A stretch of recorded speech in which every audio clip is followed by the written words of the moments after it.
After this, I looked, and behold, a door was opened in heaven.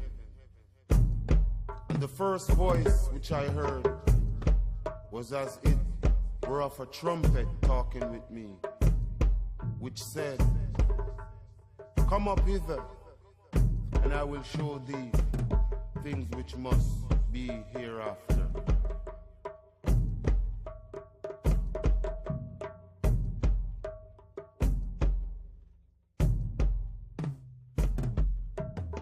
And straightway, coming up out of the water, he saw the heavens open, and the Spirit, like a dove, descended upon him.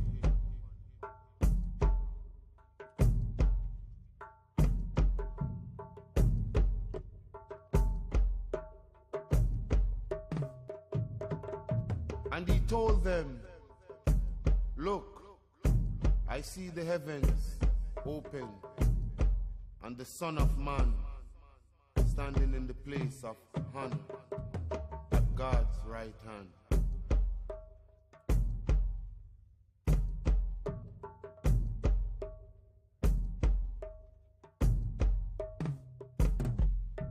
And he said unto him, "Verily, verily, I say unto you, hereafter ye shall see heaven open, and the angels of God ascending and descending upon the Son of Man."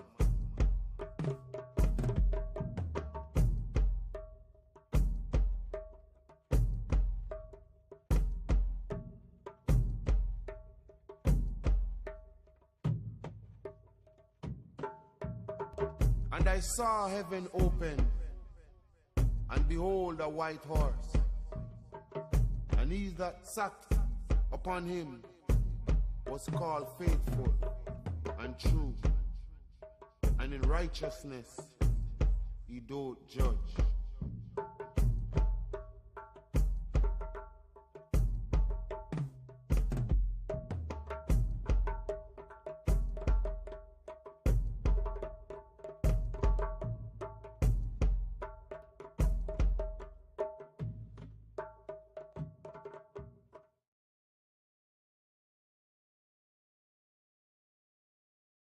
So now is the time, this is the place. So I'm excited. I've never shared this information publicly. I've spoken to certain one-on-ones, like confided in them, kind of bounced it off of them just to see, you know, what their thoughts were on it, you know. But I do have to say that the nature of this information is such that there really is no room for belief. And no one should believe anything that I say today. Let this be an inspiration for you to either confirm or deny. And seek out the truth as it feels real to you. You know, because this information is deep. This information has a lot of, what you might say, taboos and phobias attached to it, okay? We had touched on it the first time that I was up here, how a lot of our elder scholars, in their quest to find our place in the historical timeline, right? And they didn't want to hear about no, what they call them ET and UFO. They didn't want to hear about no ET and UFO. Because, which is true, Eurocentric history tries to negate any presence we have in a historical timeline, right? So, it's going to be the Hyksos, it's going to be the Phoenician, it's going to be anybody but we. And then a lot of times it was, right. They came from the heavens. Okay? But I think we were locked in an either-or paradigm. Not thinking both ends. Not thinking, yeah, they did come from the heavens, and wow, they were we. You know? And we had to look into our own cosmologies. We were studying the history. But we were looking at indigenous cosmologies through the same lens as the European. Like, we was imagining a lot of that stuff. Anything that didn't fit into the out of Africa evolution paradigm is something that was imagined. Right? So, you know, this talking about this science it's not easy. It takes time. That's why we ain't get to everything. It takes time. It's not easy because you gotta deconstruct paradigms, belief systems, worldviews, and then bring in at the same time, right? And so I hope to help us with that process, with some fun and some joy, you know? And because, right, in saying that, why, because look, this, truth be told, I had no intention on studying this thing. I had no intention on dealing with any of this information, but I'm obedient. I'm obedient to the ancestors. And they was on me. They was on me. They was like, yo, you got to deal with this. Yes. You got to deal with this. You have to. And, couldn't sleep at night. Come on, brother. yeah, I mean, it's, you know, it is time.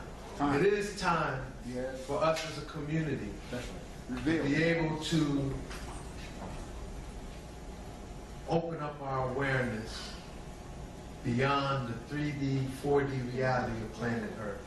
Thank you very much. You know, as our ancestors dealt with, you know, from ancient times. So, is a key to biblical prophecy. It is a phrase that you find 5 times in the New Testament. All right, now. Each one a critical prophecy. Okay? The one that I want to bring to your attention is this one right here. When it says, you shall see heavens open and the angels of God ascending and descending. Okay? That's what I want y'all to keep in your heavens, keep in your awareness that this is what we're going to see. We're going to see the angels of God ascending and descending. Okay? But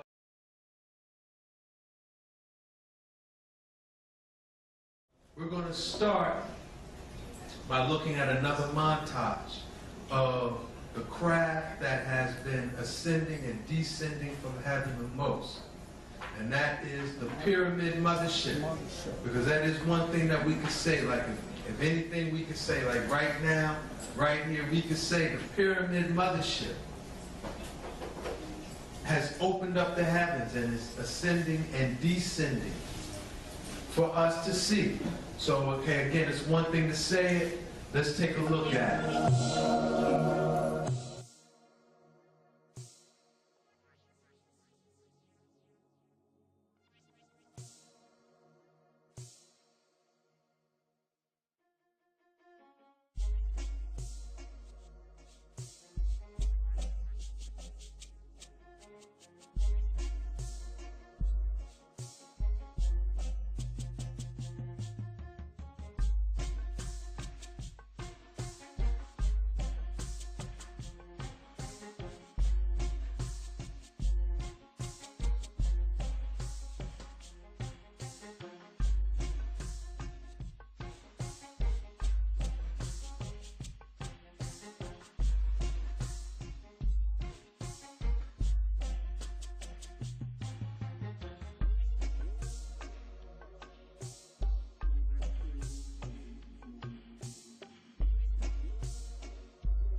So now, what is this ship? Were our ancestors aware of this ship? Absolutely, our ancestors were aware of this ship. Oh, yes. All right? So the Dogon, they got rock carvings of the pyramid mothership. They called it the coronal, Ark of the Pure Earth. It's what the craft that brought the Nomo from the Sirius star system to our solar system. All right? And you notice they got the big one and the smaller one that accompanies it, right on the rock carving. Okay? Crop circles by the occupants of the pyramid mothership. Will get into that. They tell us who they are. Well, what? Where do we know that from? That's Ra's Ark of a Million Years. So they telling us, yeah, Ra's Ark of a Million Years is back. Now, there's another phenomenon associated with the pyramid mothership, and that's this wormhole effect that it causes when it enters and leaves our atmosphere. It makes this strange wormhole cloud formation. All right? So now, there's a lot of allusion to that within our indigenous cultures as well. All right? The Caduceus, the staff of Imhotep, one of its deeper symbolisms is reference to this pyramid mothership wormhole. As well as Quetzalcoatl, the plumed serpent of Olmec Maya America. Same thing, it's an allusion to the pyramid mothership's wormhole effect. So let's look at a quick montage of the wormholes.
This is footage of the clearest documentation of this wormhole effect ever captured. This is called the Norway Spiral. It occurred in Norway in 2009. This too was filmed from many different angles, but this angle right here is an amazing angle because we can actually see what I was just talking through during the montage, where if you notice up in there's a darker purple cloud, right? And in front of it is a white cloud spiraling. So the white spiral is created by that smaller pyramid craft spiraling around in front of the mothership, which is spinning on its axis behind it. So here, right there is where the larger pyramid mothership is just left. And then here is where the smaller pyramid craft exited the atmosphere. Why is it called the mothership? Why do we call it the pyramid mothership? It's called the mothership because it carries what is the most commonly seen, what they call UFO. I avoid that term, but the most quote-unquote commonly seen UFO are what is called the orbs. Okay? And the pyramid mothership, it's a mothership because it's what's carrying.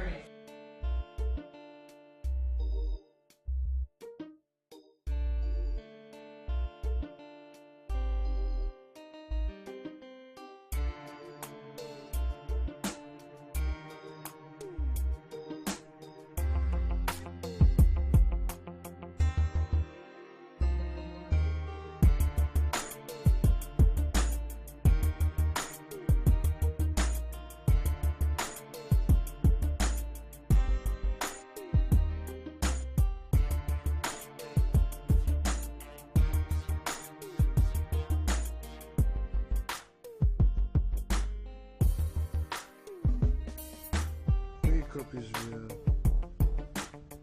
You see what the Most High is sending for you people. Wake up Israel. You see how the Most High love you people. I said to wake up, rise up. Wake up Israel. You have to wake up. Wake up Israel.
before we get into that, I do want y'all to see that the orbs, they are responsive to us, and they respond to prayer. Check this out. All right, guys, just listen up here. This guy says the Old Testament, written in Hebrew, taught him how to summon UFOs. All right, he says he can also do this on command, and he adds he's been doing it for 25 years, keeping all of it secret until now. These beings are here. They're here. They're just sitting right up there. We met up with Prophet Yahweh, seer of Yahweh, at Doolittle Park off Lake Mead. We picked the day, we picked the time, and we picked the location. Everyone's going to think you're absolutely nuts. Well, I thought I was absolutely nuts. Until he says he saw UFOs. Over the years, 1,500 of them. Can we make it 1,501 today? What do you think? I'll try it. He says the voice in his head told him to go public now, so we took him up on his offer, and we scanned the skies. Nothing but a few clouds. When the prophet started praying for a sighting, I wasn't exactly convinced. I pray, oh Yahweh, that you send a sighting so that they know that I am not mentally ill. I am not a false prophet, like those who seek to kill me say I am. I see something straight up. Oh, brother, look at it. There it is. You can barely see it, a white speck. Then another sighting. There it is. I got it. Photojournalist Jonathan Hawkins locks in on it. Let's take a closer look here. It's an orange sphere that appeared out of nowhere. I call the boss with an unexpected change in my story. I can see it clear as day. In fact, it's bright. I can't believe this. It's moving pretty fast. It's going to Nellis Air Force Base. It wants to be seen. We called Nellis to see what these things might be. Guess what? They didn't call us back. But this thing started coming back toward us. It's coming toward us now, I think. What? See, it's coming up toward us. Whoa, man! Oh, hallelujah! Then, a few seconds later, it disappeared. It's going back up in space. Prophet Yahweh isn't concerned. He says it'll be back. And I'm still not quite sure what those things were. Now, if I didn't see this for myself, I probably would have just laughed this whole thing off. Prophet Yahweh says, though, this is just the beginning. He says we're going to see a lot more of these things starting next week. And he says one will come down low enough for all of Las Vegas to see. Mike Delastrito, Channel 13 Action News. Prayer, right? All right. Now, something else I want y'all to associate with the orbs is the crop circles. Because when we start answering some of those questions Farrakhan asked, like, who are they? Why are they here? We got to look to crop circles, because crop circles is one of the primary ways that they are communicating with us. All right? So, yeah, we want to associate the orbs with the pyramid mothership. We want to realize that they're responsive to prayer. They're the makers of crop circles. All right? Now, with that in mind, let's start answering some of these questions as far as who are they? Now, we'll answer that in the context of what would our ancestors say. So if we was in Kemet, we say, who are they? They say, oh, those are the Anui. The Anui, the celestial fish beings that swim alongside of Ra's Ark of a Million Years throughout the Oranos, which is the Milky Way. Okay? And the Anui, which are also known as the star children of Ra, they're the celestial ancestors of who? The Anu, primordial humanity. So the Kemites would say that, yeah, they're our family. We're the Anu, they're the Anui. The Dogon called them the Nomo Titiani, the messenger assistants of Amma. And they are given custodianship of the heavens. They're the regulators of the heavens. They keep universal law intact on that plane. That's what the Dogon said. And the Nomo Titiani helped the Nomo Anagana, which is who? Humanity. So here we see that relationship reaffirmed. The Maya referred to the orbs or the wheels as Ahau Kinds. the lords of the sun, masters of the sun. And yeah, image of the Ahau kinds is similar to the Nomo Titiani. You know, they're the custodians of the heavenly plane. The indigenous call them the Star Nation. Okay, so you got ones like Black Elk that says, yeah, what are man's military going to do when the Star Nations come and shine their light?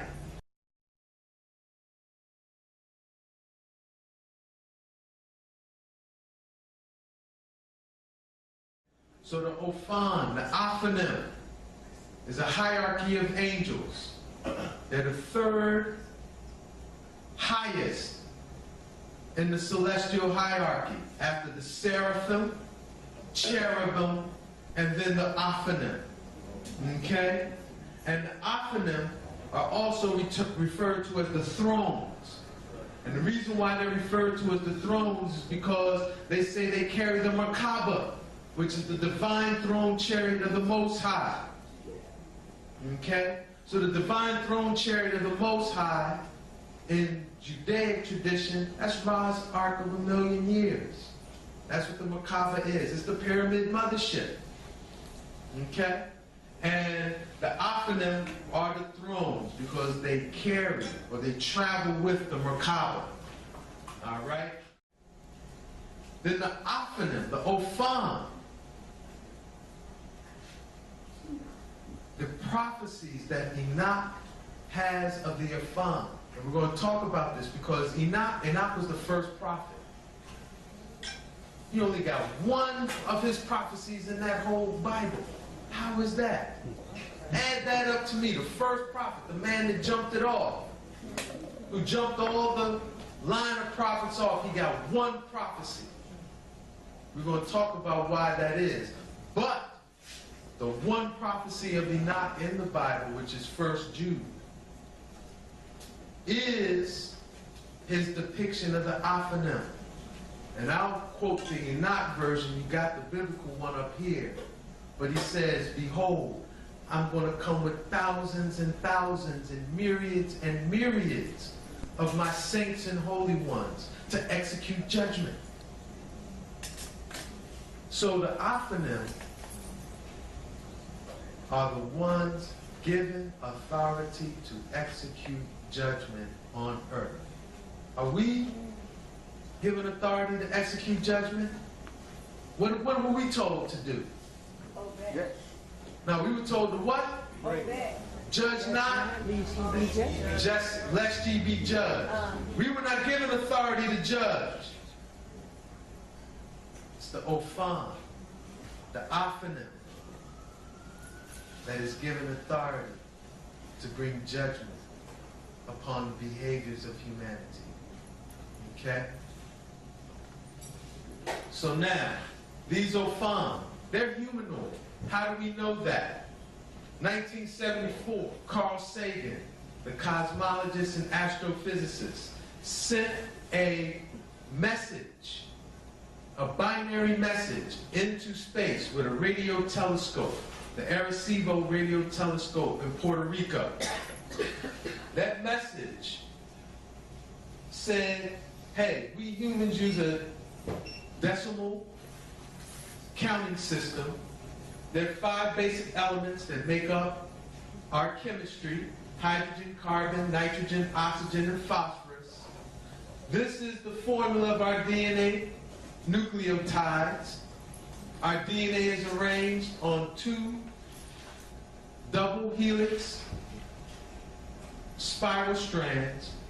We are approximately 5 feet 9 inches tall on average, with small heads in proportion to our body. We live on the 3rd planet of our solar system, and we're sending you this message with a radio telescope. This is the message Carl Sagan sent out into the heavens in 1974. In the year 2001, this crop circle appeared, which was a response to Carl Sagan's original message. It said, we too use a decimal counting system. We have 5 elements that make up our chemistry, but where you all have carbon, we have silicon. This is the formula of our DNA, and instead of 2 strands of DNA, we have 3 strands of DNA. We're approximately 3 foot, 4 inches tall with big heads in proportion to our bodies. There's 21 billion of us, and we live on the 3rd, 4th, and 5th planets of our star system, the 5th planet being a home system. And we're giving you this message with an orb. That was Carl Sagan's response. Okay? The response to Carl Sagan's message. Did Carl Sagan read it? Yeah, he did. He did, but, you know, they're not acknowledging this. They're not acknowledging this. This is like, this has been swept under the scientific carpet. They know that it's happened. They know, they can't deny that it's happened. They're just not acknowledging it or dealing with it. And leaving the question, is there intelligent life? Because one of the reasons why, if I'm a scientist and I get paid to search for intelligent life in the cosmos, yeah, it might be to my economic advantage if we don't find it. Just yet. You know? Because you still got cats in Puerto Rico today getting paid monitoring the radio telescope, sending signals out into space, even though the response has already come. Okay? So now, this was another crop circle that accompanied that data strip. It's a pixelated image of a humanoid face. What's the significance of the pixelation? If I wanted to take a picture of my brethren Raphael, and I pulled out the technology available to me and took that picture, it's going to be in a pixelated format. So this is their way of saying this is a picture of us, my brethren. This is us. Okay? And yeah, we see another reaffirmation. These are our extraterrestrial ancestors. Okay? So now, there's silica-based humanoids. We're carbon-based humans. Compare and contrast silica. Well, compare and contrast silica with carbon. Well, on the periodic table, they both occupy the same column, which means they're harmonics of one another. Both silica and carbon are hexagonal molecular structures, meaning if we were to count the sides of one facet of these molecules, they would be 6-sided. Okay? So carbon and silica are mirror molecules. They look similar, but there's some big differences in their nature. Carbon is a non-metallic insulative material. You think of most things made of carbon, like wood, rubber, plastic. These are insulators. These things prevent energy flow, right? Silica is a metallic, conductive material. So I want y'all, let's visualize a minute. First, I want y'all to take a breath and get in touch with your spirit. And feel your energy, feel that power inside of you. You got a lot of power inside of you. If we were to see the power inside of you expressed in one instant, it would look like an atomic explosion. That's how much power is in you, expressed over your lifetime. Okay? Now, imagine that we say carbon is an insulative, non-conductive, non-metallic material. So all of that power you feeling inside of yourself, your carbon is holding it in. It's preventing that ashe in you from just busting out. Like we know sometimes it can. Right? Now I want y'all to visualize that wherever there's carbon in your body, there's silicon, there's quartz. And you take that same breath, what's going to happen? You're going to light up. Your spirit is going to radiate. Am I right? Y'all with me? Yeah. You're deep, so everybody. I think you might need to hit some more drums, Rocky. I don't know. But, all right, so the point that we're making with this is that the orbs, they're not spaceships. They're beings. They're interdimensional light beings. They're humanoids, right? They would call us angeloids, I guess, right? You know? Because oid, when anytime you put oid at the end of something, that means kind of, like kind of. So they kind of human. So I guess they would say, yeah, them angeloids down there. Right? But they're light beings that can tone up and tone down through regular. My feeling is, how do they tone up and tone down? My feeling is through regulation of their breath. You know? That they hit certain breaths, they can light up. Sound too? Maybe sound. That I could that because crystal quartz is piezoelectric. This is you use sound to activate quartz, so it can very well be they're activated by sound. You know? So they can materialize and etherealize. So now, right, it's one thing to say it. Right. It's one thing to say it. But we live in amazing times. And we're going to witness some video footage of what is called UFH,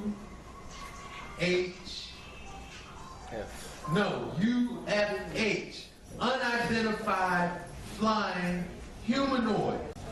All right?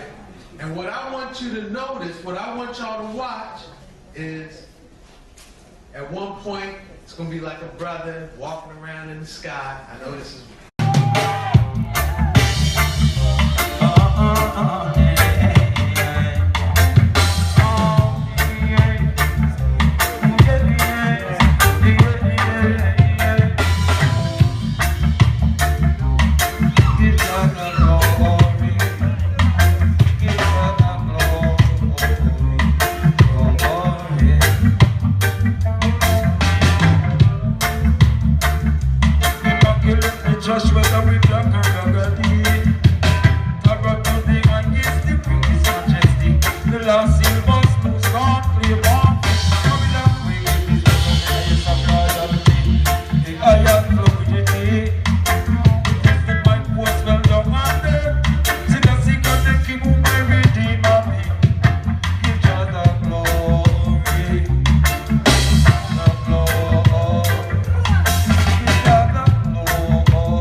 Teachings of angels, how in Roman Catholicism they want us to see both God and angels as incorporeal light emanations. That neither God is manifested in flesh nor the angels. That they're incorporeal, without a body, light beings, light emanations. But we've seen that the Ophan, the third rank of angelic beings, are interdimensional light beings that can take on flesh. Right? So that's, we answered a big question of Farrakhan's. Now we're going to hit up the next one. Why are they here?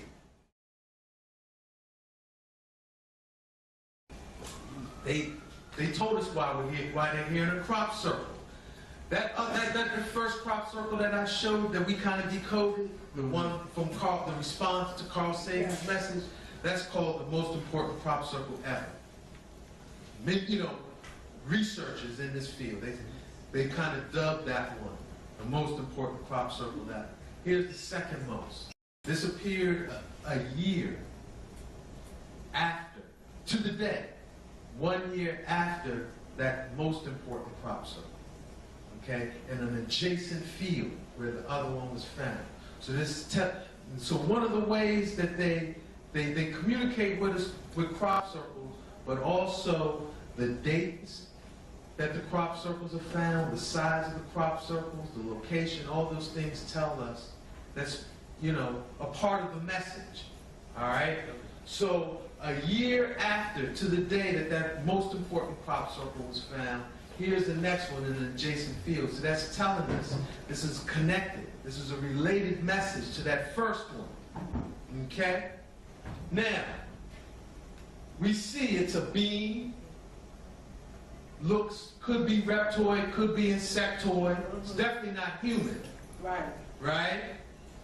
It's not depicted with pixels like that first one. That first one was a pixel, like, took a picture of my brethren, here it is. No, this is lines of resolution that we find in computers and television, okay? And next to it is a CD, a binary code written on as if you were to burn a CD. When you burn a CD, you're not actually burning an impression of a song. You're burning a binary code that's telling the computer how to recreate those sounds. Right. Okay? So this CD, they translated the binary code into the ASCII keys. The ASCII keys being the binary code that represents the keyboard, the letters on the keyboard. Okay? And when they did that, you get a message in English that says, I'm going to read it as it just was, and then I'm going to kind of fill in some of the blanks, all right? So the message in its raw form said, beware the bearers of false gifts and their broken promises. Much pain, but still time. Believe there is good out there. We oppose deception, conduit closing. That was the message written in a binary code on a CD in this crop circle attached to this reptoid image and a picture of lines of resolution.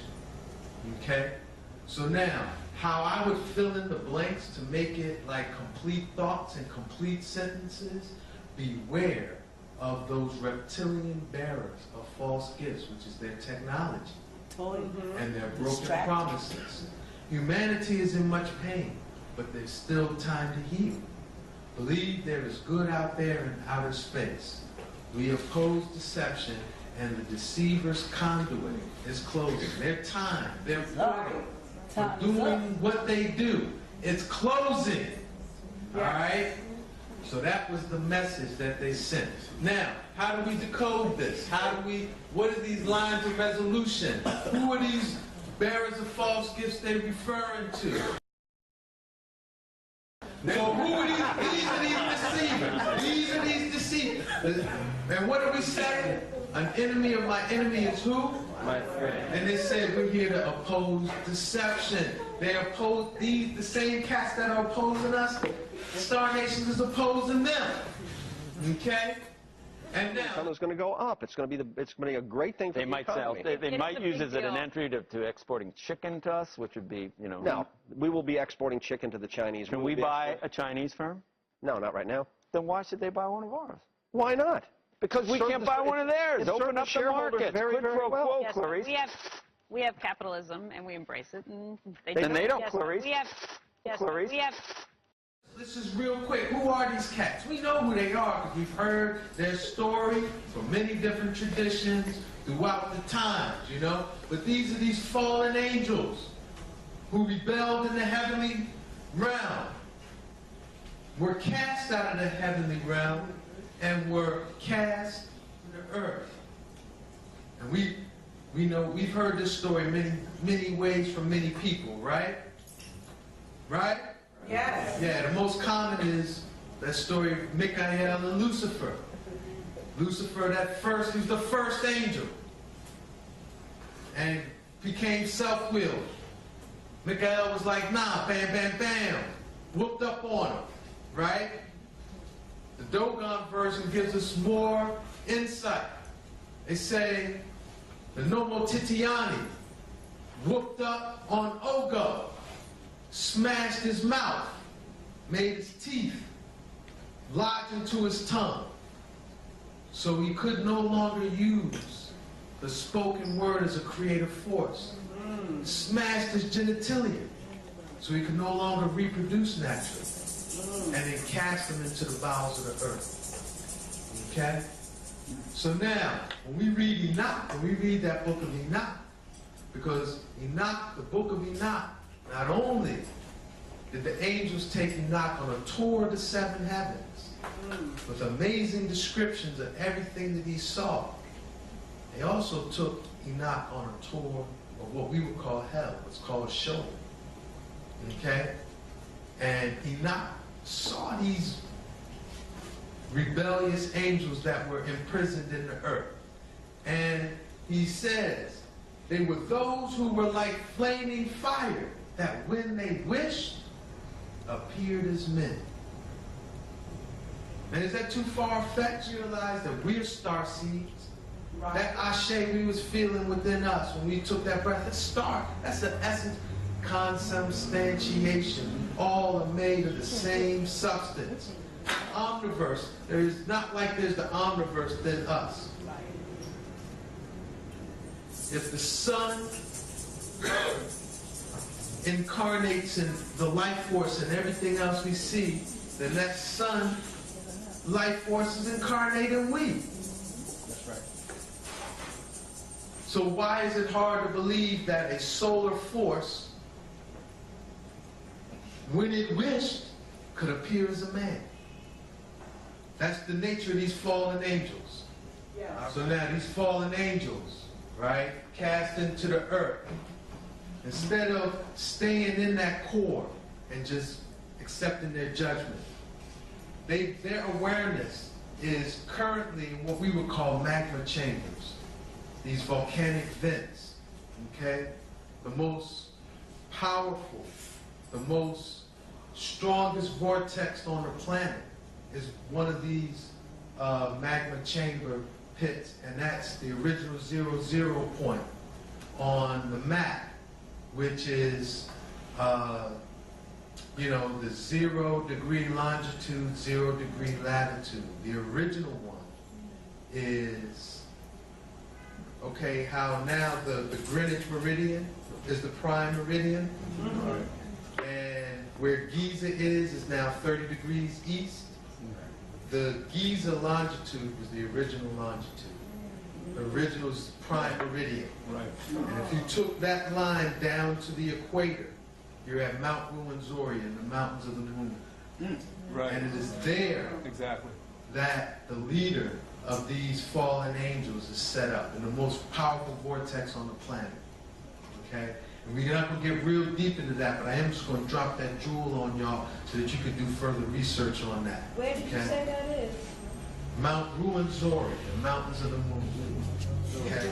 Right. He says that's the home of Umbaba Samongona, the cruel father with one eye. Okay? But now, these beings, and I don't know how, this is mysteries still worthy of raw search. Because somehow these beings that were originally fire and air, right?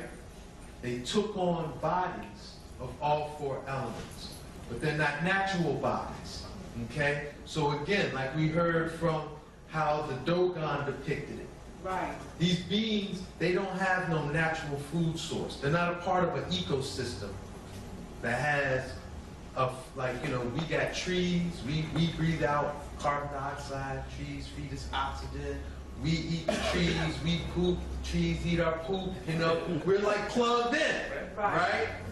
These cats ain't plugged in to nothing, natural, okay?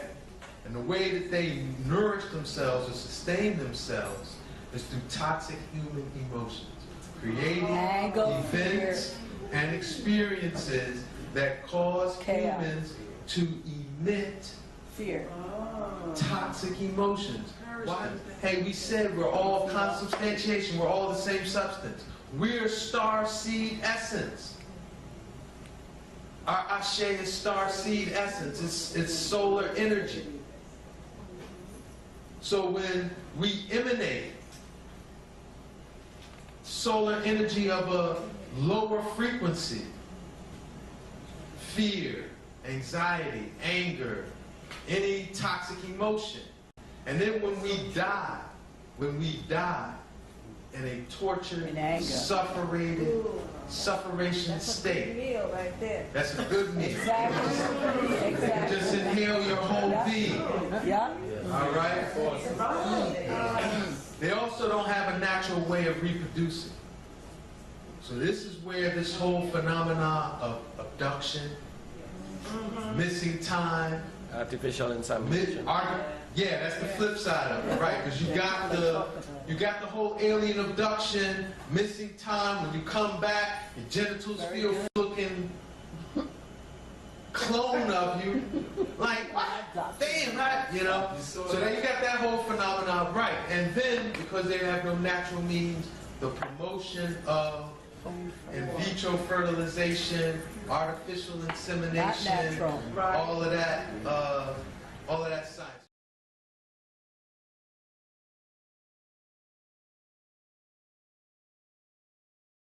Wow. Okay? Their leader, he got many names. You know, beyond Lucifer and Satan. Credo Mutwa, he calls him Umbaba Samahango, the cool father with one eye. Nangai, so he's known as in the Congo. Also Kunji, these are names that those that live near Mount Ruwenzori, that's what they call him. Okay? Enoch called him Azazel. So now, at some point in history, the book of Enoch says in the days of Jared, so that means antediluvian. It's a long battle. At some point they spawned humanoids, reptoid, hybrids, you know?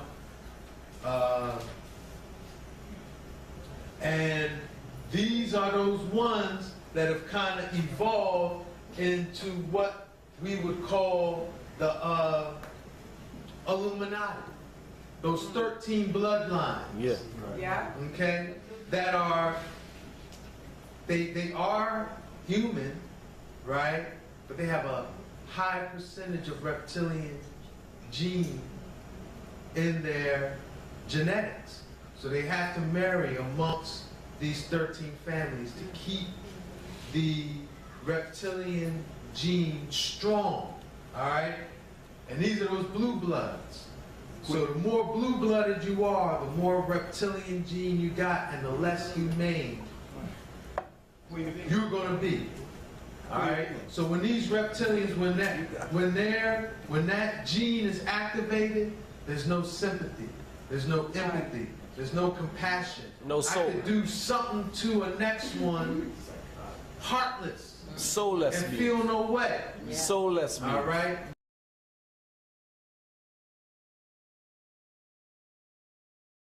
These reptilians, they spawned another race, another set of beings. We know them as the Greys. All right? Now, why it's important that we reason on this in this context is because it's through the Greys that the deceivers are spinning one of their biggest lies, that it's them that are coming from the heavens. Yes. That it is them that are the extraterrestrials.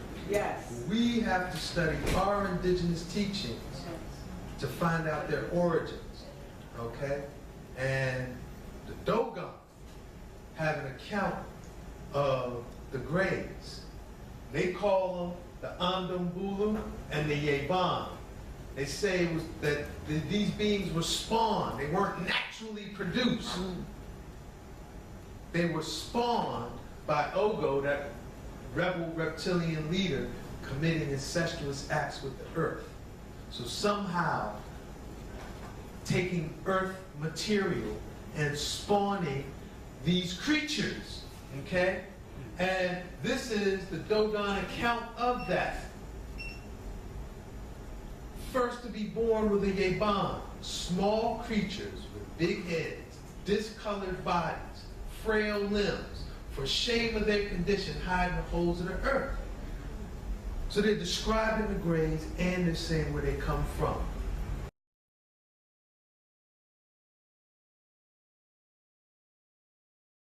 You know? Well, let's go through who's who real quick. All right? Let's go through who's who. These brethren, these are our aphonym, the Ophan, they're our angelic brethren and sisters, humanoid. Okay? These cats, the deceivers, they're reptilian. Their origins, the Ophan, extraterrestrial. The reptilians are interterrestrial beings. They're not coming from the heavens, they're coming from in the earth. Phenotype, aphonym or humanoid.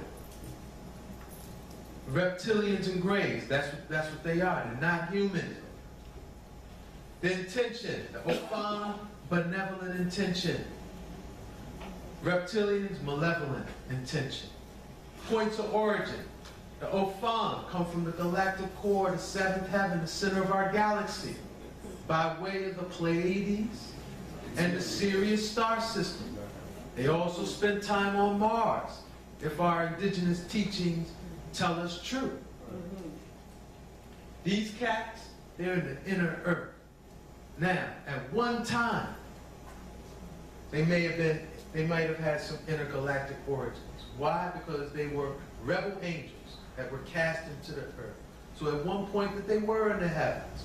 So their point of origins might be the Draco star system, because I've heard them referred to as draconians. Right. They might come from the star system Rigel and Orion star system, in the Orion constellation, because I've heard them referred to as Rigelians. All right?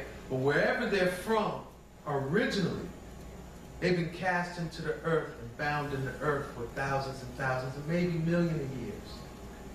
Okay? Mode of human interaction. The Ophan, the thing that they honor most is our free will. That is why there really hasn't been direct intervention yet. Because for real, we're helpless. We are not in a position to receive help. And we have to, through our own free will, through our own decision making, put ourselves in a position to receive their help. The first step is knowing about it. Right. All right? That's the first step. That's why being here tonight is important. Their mode of human interaction, they manipulate. They manipulate us, primarily through urban geomancy. Urban living. Why is urban centers the source of crime and vice and pain and suffering and all of that? It's this urban geomancy, media deception, and tricks of time. All right? And we'll talk about that in dimensionality. These brethren, these are fifth dimensional beings. They can travel through intergalactic space-time at will. Okay? The reptilians, they are bound in the fourth dimension. What is our fourth dimension? What is our fourth dimension? Not the mental plane. We have length, time. Thank you. Our fourth dimension, we got three dimensions that are spatial. Length, width, and height. Then our fourth dimension is time. Okay? Now they're bound in the earth. So truly, if they didn't have the power to manipulate us, they would be bound in a 3D reality.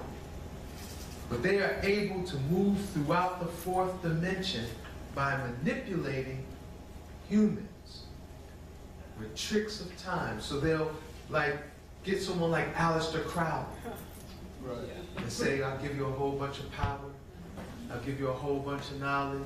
All you got to do is do this incantation and work this science. It's going to empower you. So Aleister Crowley, thinking he's doing it for his own personal power, right? And boom, he opens up a portal that they can move through. Okay? So all that black, what they call dark magic, from back in the day, satanic magic, satanic rituals, that was what the root of it was.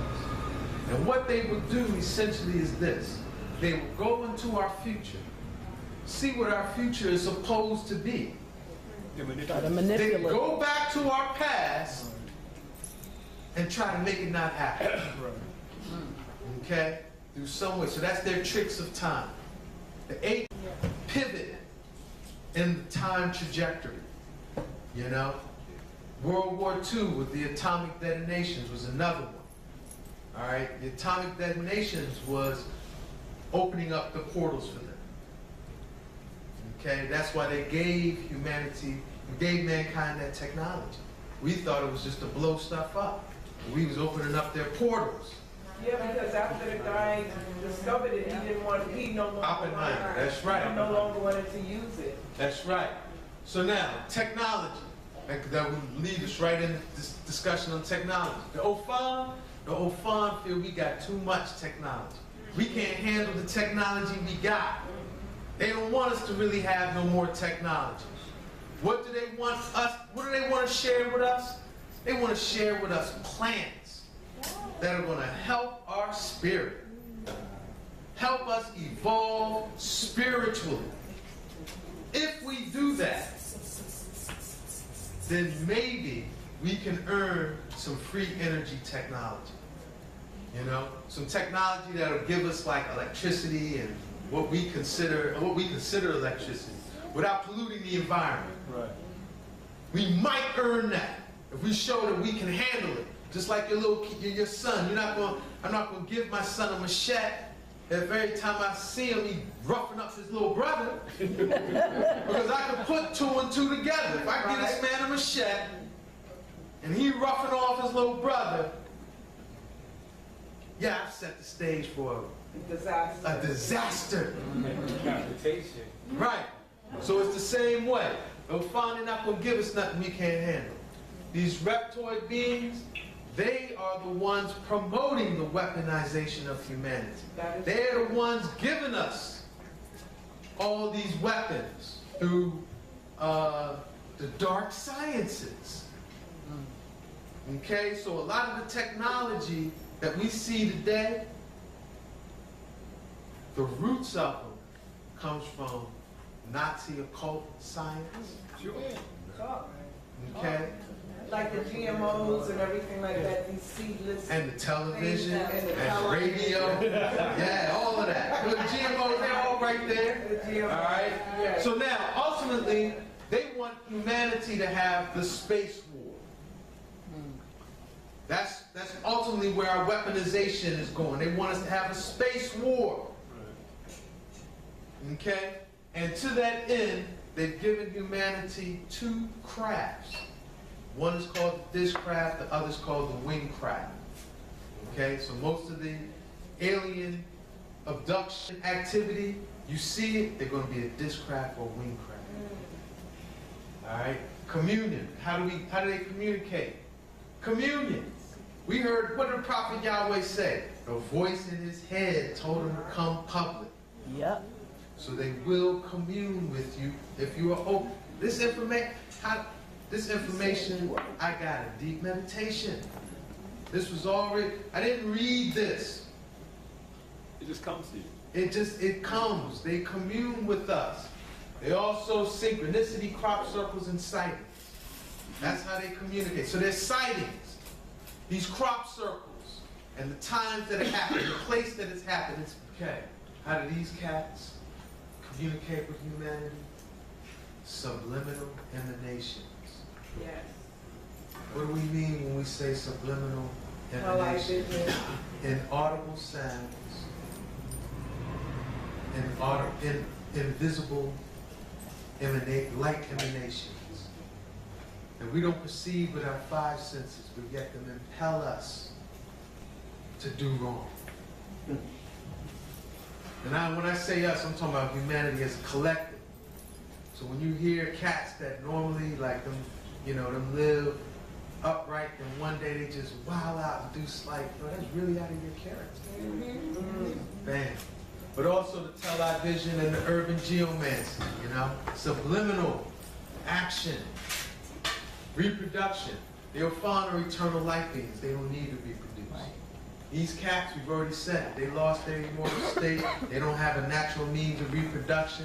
They got to steal our genes. They got to borrow vital essences from animals and recreate their bodies through lab cloning and all of that. Yes? I have a question about it. Both of them sound like strong beings of some form or another, but the Ophanum sound like they're so much stronger than the reptilians, so why wouldn't they be able to just destroy them and leave us out of it? Well, that's a good question. That's a good question. And my answer to that would be the war between God and Satan is being fought in the mind of humanity. So they can't leave us out of it because we are the battlefield. Yes. Truth be told, we are the battlefield. And again, the Ophan, if the Ophan, because, sad to say, you know, and I'm going to ask this question, and I feel most of us are going to answer it the way I'm inclining. Who is responsible for y'all condition? That's what I thought. I felt like everybody in here was going to take responsibility for their condition. Yes. Okay? So now, if the Ophan this is kind of my reflection on this, because that's an excellent question. It is. Because you're right, I think the Ophan do have the power to just come in, whoop, in this thing. And why aren't they? Free will. They honor our free will. They honor our free will, and they know we still got some.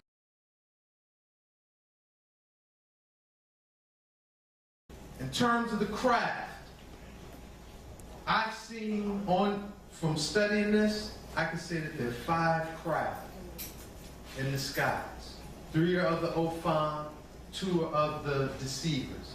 The Ophan have the pyramid mothership, the orbs, which are actually beings, but we'll just call them craft in this context, and then what's called the cigar UFO. All right? 2 crafts are of the deceivers, the dish craft and the wing craft. Now, and I mentioned this, the deceivers, their intention, they ultimately want to manipulate mankind to get engaged into a Star Wars, a space war. All right? And the intention is, because they know that the heavens are open, they know that the Ophan is coming for that judgment. Right. But they want to flip it so that when the Ophan do come, we're in such a confused state that we fight those who are coming from the heavens to liberate us. All right? And to bring their judgment. To this end, they want to create a staged alien invasion. A false flag. A false flag alien invasion. And that's going to be a part of them bringing about that new world order. All right? To see this real quick, truth be told, the United States government has already dropped the tapes. Okay? But it wasn't Obama on ABC. It was military officials, independent researchers, astronauts at the National Press Club. We're going to watch a brief clip of that one by Dr. Carol Rosin, who's going to tell us their vision of the staged alien invasion. Just going to watch a part of it. He said to me, Carol, you will stop the weaponization of space. And I said, you know, teachers don't stop until June. He said, no, you have to understand, this is February, and we have to prevent the weaponization of space because there is a lie being told to everyone that the weaponization of space is now first being based upon the evil empire, the Russians. There are many enemies, he said, against whom we're going to build this space-based weapon system, the first of whom was the Russians, which was existing at that time. Then there would be terrorists. Then there would be third world countries. Now we call them rogue nations or nations of concern. Then there would be asteroids. And then he would repeat to me over and over, and the last card, the last card, the last card would be the extraterrestrial threat. You heard the breakdown, and so we've seen a lot of that. We've seen the Soviets come and go. We've seen the terrorists. Right.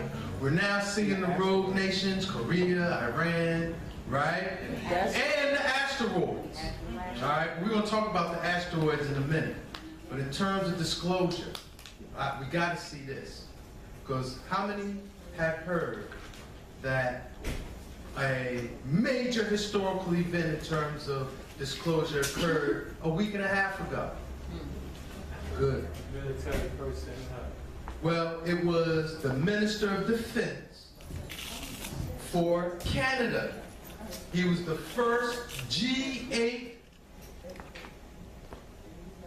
cabinet level official. So the first cabinet level official out of the eight most powerful nations in the world, the first one cabinet level to come out with full disclosure. We have to hear what this man says. And I said, UFOs are as real as the airplanes flying overhead. That gave me the dubious distinction of being the first person of cabinet rank in the G8 group of countries to say so unequivocally.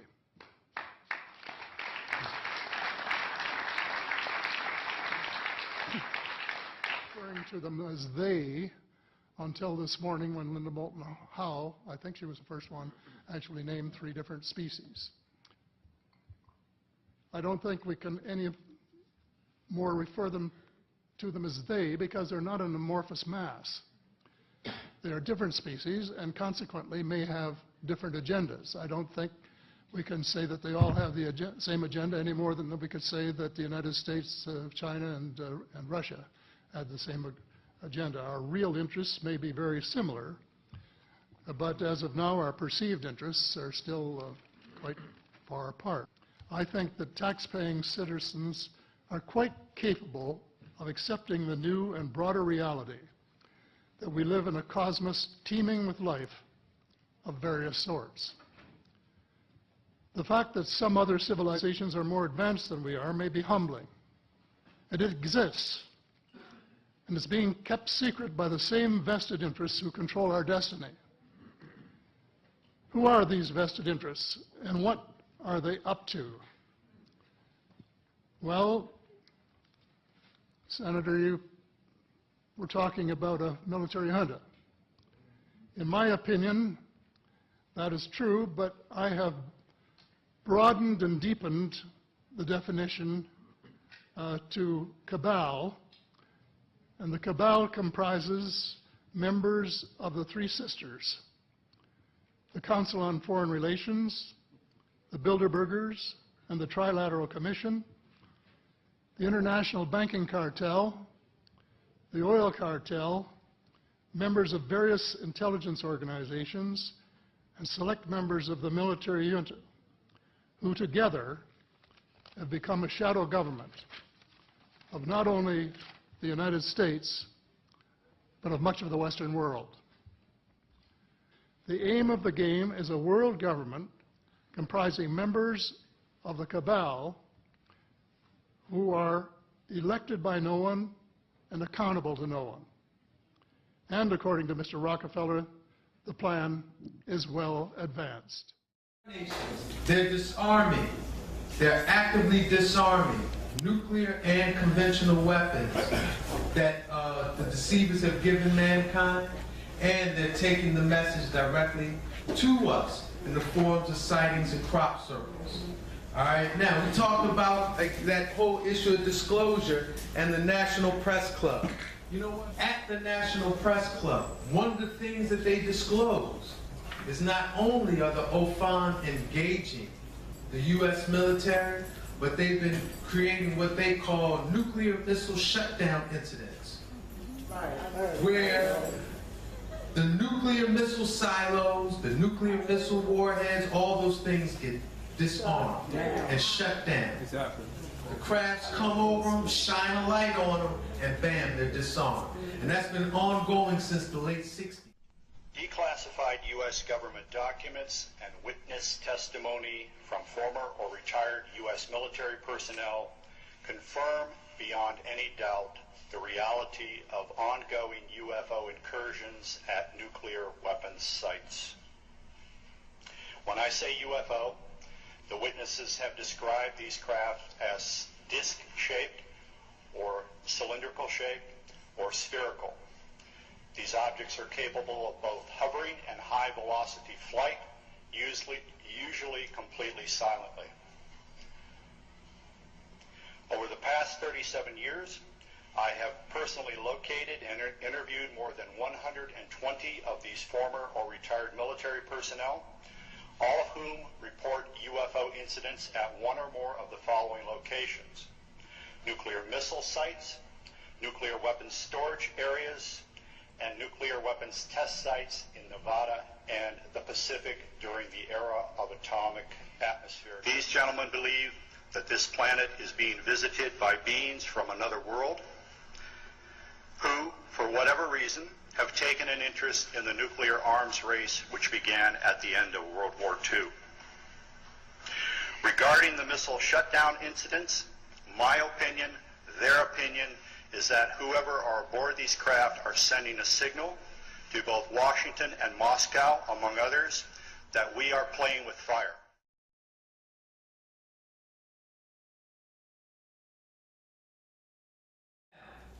Crop circles and sightings. I told you they've been trying to get our attention. The most dramatic sighting ever occurred last June 5th, 2012. Most of the planet slept on it. This sighting was foretold July 29th, 2011, with what this is called by many the third most important crop circle ever. All right. One of the things that that the Ofan used to tell us this was an important crop circle was the size. This is about 7 football fields in size. So this thing is ginormous. Okay. But many people interpreted this crop circle to say that this was the Venus transit of the sun that occurred June 5th, 2012. Y'all remember that? Yeah. When Venus, every 128 years, Venus and the sun align such that you can see Venus moving across the face of the sun. Yes, Dick Gregory showed that. The plume serpent will return to Earth, this is Earth, when Venus transits the face of the sun. Okay? I'm going to just show y'all real quick the Venus transit so we can get a vision of it.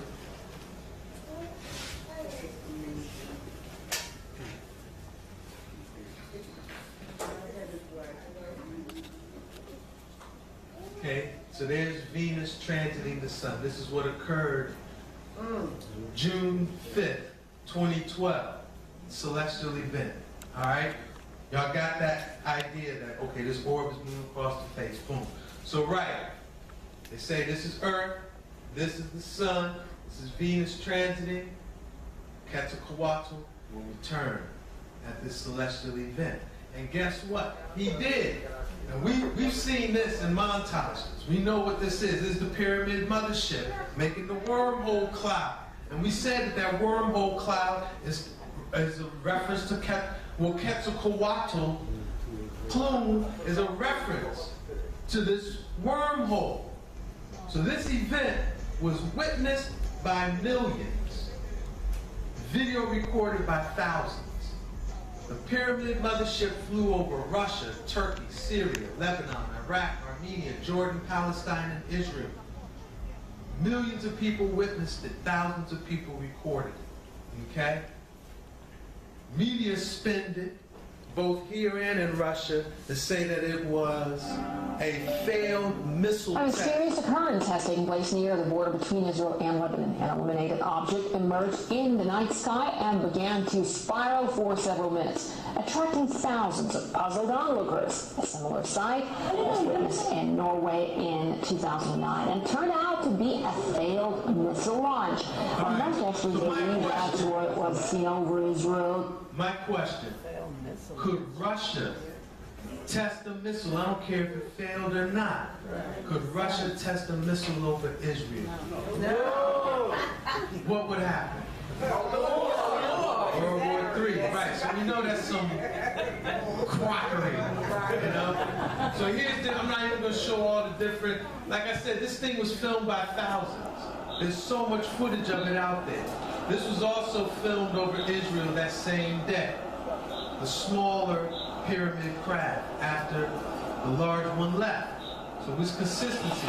We've seen all of this before, but we slept on it. They gave us a ginormous crop circle to say they was going to do it on this day. They did it on this day. It was witnessed by millions, videoed by thousands, and we, as a collective, slept on it. Nothing was made of it. All right? Now, another thing that they are doing, we mentioned that they have a craft that we just call the cigar UFO, because we don't have a better word for it. The cigar UFO, the Ofan are using to clean up all the radiation that's accumulated in our environment because of Fukushima and other misuse of radiation. This was a picture taken in Philadelphia last year. All right? Number one, look, you can see the Ofan are all over the place in the cloud, right? And then you can see it like bang, freeze frame captured right there. And then here you see the cigar UFO. Okay? So that was in Philadelphia, right off of Penn Treaty Park, where it all began. Here is a picture, here is a clip showing that cigar UFO on news in Japan over Fukushima. So this is how we have made the association that the cigar UFO is here to clean up radiation. Where is it? Yeah, right here, look. Okay?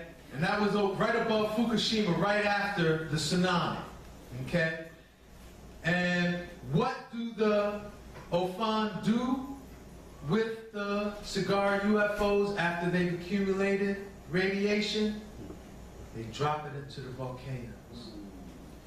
Wow.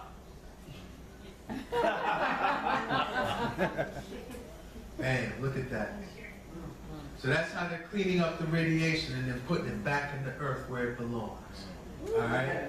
This is on the news also. Couldn't that strengthen in those Mexico. cats in the portal? Couldn't that strengthen them? It's possible. It's possible.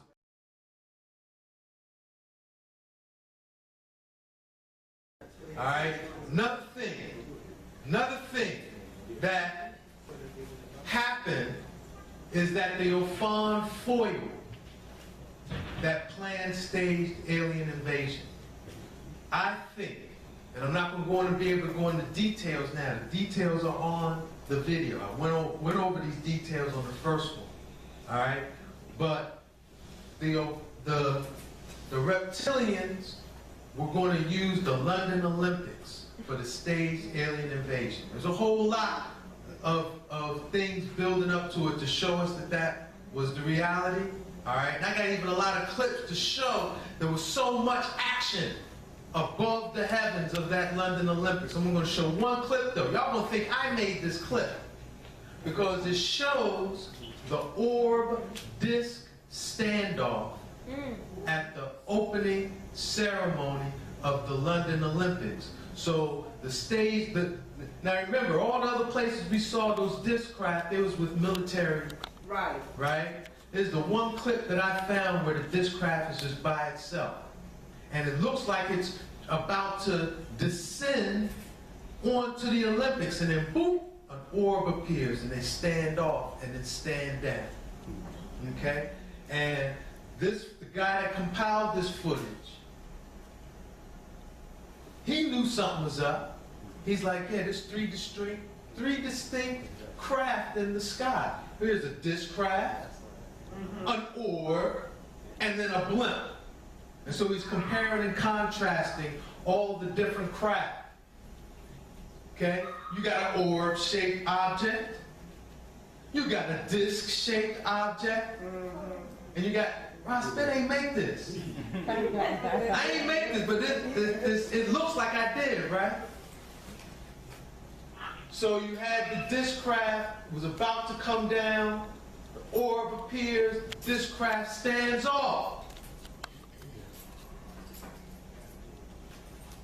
Okay, so that's the only one. But I got about 10, 12 clips showing all the action that was occurring above. Because they tried a couple of times.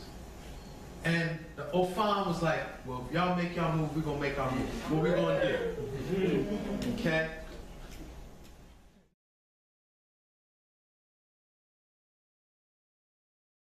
Now, the Ofan also defended the Earth in those asteroid impacts. Remember there was an asteroid over Russia, it blew up, they said about 1,000 people were injured, right? So look at this, study this thing. This is, watch, the Ofan is gonna come, boom, bust it, and keep moving. And then it blows up. So what might have happened if the Ofan didn't intervene on our behalf for that with those asteroids? It would have made the impact. It would have been a much more severe impact. All right? So you see that? Y'all got that one, right? Now it's one thing to say that one time, but not only do we have the Ofan impacting the Russia meteor impact, same thing happened with the meteor that was falling over Japan. Watch this. You see the meteor coming, an Ofan appears, and the meteor blows up.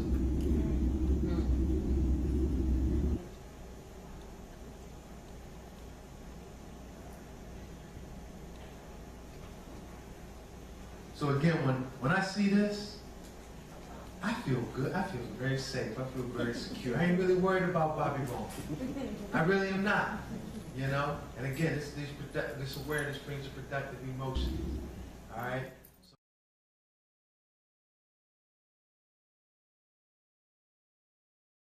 All right, who is behind it all? So that's where we're going now. And I do want to say that because to answer that question, we are going to look into one tradition, one spiritual tradition. But that's not to say that you can only identify this one by this one tradition. This one is known by many names by many people. And I'm saying it now because I don't want to seem like I'm trying to convert someone, you know, or to believe like I believe. Because like I said, I don't believe nothing I say. Let this be inspiration to have you do your own research. All right? Because ideally, you want to, what's the goal? To have productive emotions. Okay? Feel good about this thing. Because I'm sure we all know the vision we have in our mind, the feelings we have in our heart, the words we say, the things we do, that's what we create our reality with. So I can have the greatest vision in my mind, but if I got fear, angst, doubt, and worry in my heart, I'm going to create those things that make me fearful, make me doubtful. Okay? So we got to have productive emotions. And so if you can't have productive emotions the way I share this thing, then that is the challenge for you to study this phenomenon, because it's real, it's not going to go away just because you're not receiving it the way I'm giving it. It's not going to go away. What does that mean? That you have to do your research, to find a vision on this thing that's going to make you feel as good as I feel. Y'all with me? Yes. All right, time to want to tell. All right. So let's jump on into this. Let's jump on into this. So who is behind it all? That man they call Enoch. Enoch is the one behind it all. Wow. Okay? Enoch, the one them call Enoch, is the one behind it all.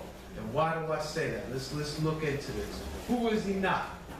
Well, on a human level, Enoch is the seventh patriarch in the Old Testament. Okay? He's the son of Jared, the father of Methuselah, the great-grandfather of Noah. Adam was the first man, but Enoch is the first prophet. Okay? Now Enoch, I told you this man is known by many names by many people. I think he got 72 names. All right? This man is the Trismegistus of Greek teachings, the 3 times great Hermes, who is the father of all alchemical research. Writing, credited with writing the book, The Emerald Tablet of Hermes. In Kemet, this man was known as Tat-Ani, the fish scribe, in his earliest manifestation in the Nile Valley. He's also known as Tahuti or Jehudi. All right, but he's the scribe that wrote the Book of Life. They say if you know this book, no power is denied you. All right? And Enoch in all of his various manifestations is usually credited with the creator of writing, the creator of calendar systems, the creator of agriculture, astronomy, all science and encoded information. In the Dogon, Enoch is known as Lebe. And he is the one who descended from heaven to earth and did things that allowed all of humanity to have a direct and personal relationship with God.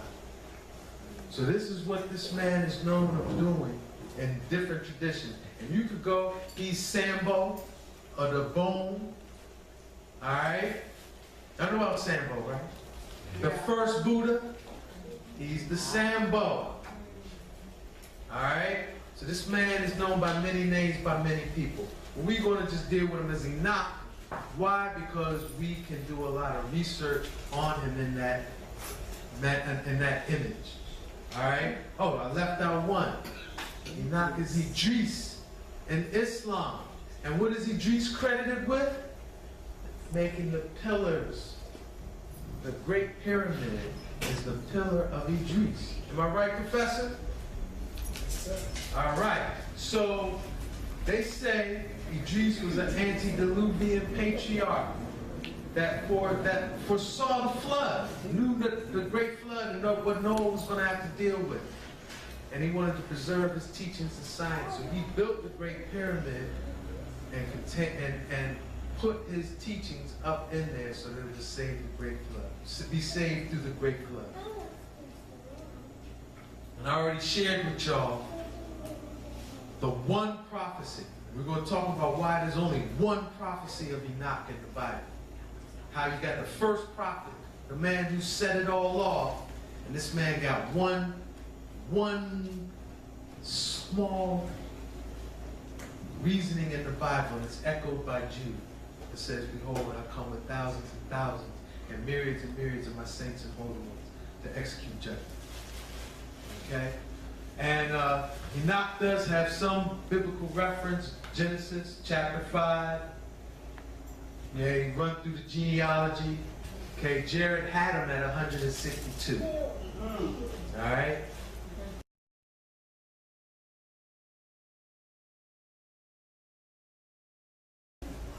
Now, when did Enoch walk the earth? We knew he's antediluvian, but when? Okay, they credit him with creating the pillars. The Great Pyramid is referred to as the pillar of Idris, or the pillar of Enoch. Pyramid, mutable earth, pyramid, sign of Virgo. Astro, symbolic. This was created in the age of Virgo, about 13,000 years ago. What's that? I'm just going wild. Okay. So, yeah, Enoch walked this earth about 13,000 years ago, half of the 26,000 great people. Okay?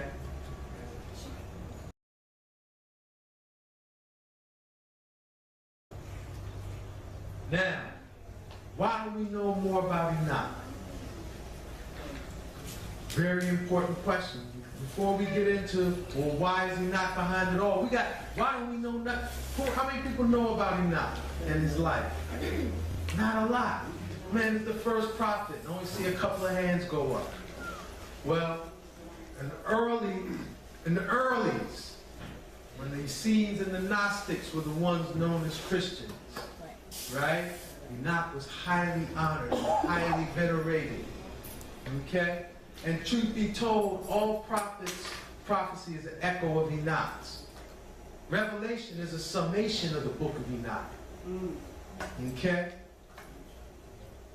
And, yeah, several of the early church fathers, Origen being a particular one, Tertullian being another one, Justin Martyr, all of these people really bigged up Enoch. Okay? These church fathers, their teachings are hard to find now. Why? Because they bigged up Enoch. Later church fathers began to discredit Enoch's teachings. All right? Particularly these ones. Augustine, who wrote City of God, and Emperor Justinian in 543. He made the book of Enoch anathema. What does that mean? It means it's as if it never existed. Anathema means it's as if it has never existed. So in the 5th century, you had a purging, an expunging throughout the whole Roman-controlled dominion of the book of Enoch. It was completely eliminated. All teachings, and when something is anathema, not only is that eliminated, but anything that makes reference to it, to say it is as if it had never existed. So these church fathers, these cats, all of their teachings got eliminated also. You talking about the Nicene Conference? That was a part of it. That was the, part of it. But it was, So now, why? Because there's major doctrinal differences between the book of Enoch, and I'll even say this. I'm going to say this. If I want to tell the biggest lie ever told, what do I have to use? The biggest what? The biggest truth. If I'm going to tell the biggest lie, if I'm going to tell the biggest lie ever told, I got to use, as a part of my lie, the biggest truth. So I hope I'm not stepping on no toes when I say this. Stomp! But the Bible is the biggest lie and the book of Enoch is the biggest truth. And it's these core doctrinal differences that make it so. Nature of man. In the book of Enoch, he says man is essentially good. And divine. Bible, we're essentially carnal and sinful, coming out of Adam and Eve. Nature of God and angels. Enoch teaches that God and the angels are corporal, meaning in flesh. Okay? Church teaches that they're incorporeal light emanations, some force way up in the sky. Hanach, the root of evil, is fallen angels that's corrupted humanity. The church, they say the root of evil is our carnal nature. They're not that far off, Communion. Hanach says that we can have a direct and personal relationship with the Most High through intercession of the angels. The church teaches that we can't have a personal and direct relationship. and that we need intercession by priests and ultimately the Pope, whose title is the Pontiff, which means the bridge. So he is the bridge, Pontificus Maximus, the supreme bridge between you and the Creator. Judgment. Judgment. Hanak says a harsh judgment is due these fallen angels. Church teaches a harsh judgment is due sinful humans. Another movie to decode. I'm here. Hold your thoughts, brethren. Another movie to decode is This Is the End. I went and saw that. And this idea of the harsh judgment, the rapture, the apocalypse, all these things we talk about, how this thing is going to go down. Yeah, they want to make us fearful of it. And Revelations, if the dog that piss against the wall of Babylon can't escape the judgment, how are we as humans living in Babylon, how are we going to escape? So that's where the biggest lie comes in. You know, in Genesis, where they tell us we're born to sin, and Revelations, when they say we should be scared of this judgment. But the truth is in there, just twisted in them. Why? Because ultimately, it's not whether you know the biggest truth or not, it's how you feel about it. That's what I'm talking about, these productive emotions. It's not important whether you know the biggest truth or not. What is important is, how do you feel about it? Right. Are you scared? Speak. Do you feel that you don't deserve, that you deserve your judgment? Right. This, you understand? That's why we gotta have these productive emotions. Wisdom and knowledge. Enoch teaches that wisdom and knowledge is a saving grace. That's why he's the first prophet. He brings these teachings to be a saving grace to humanity.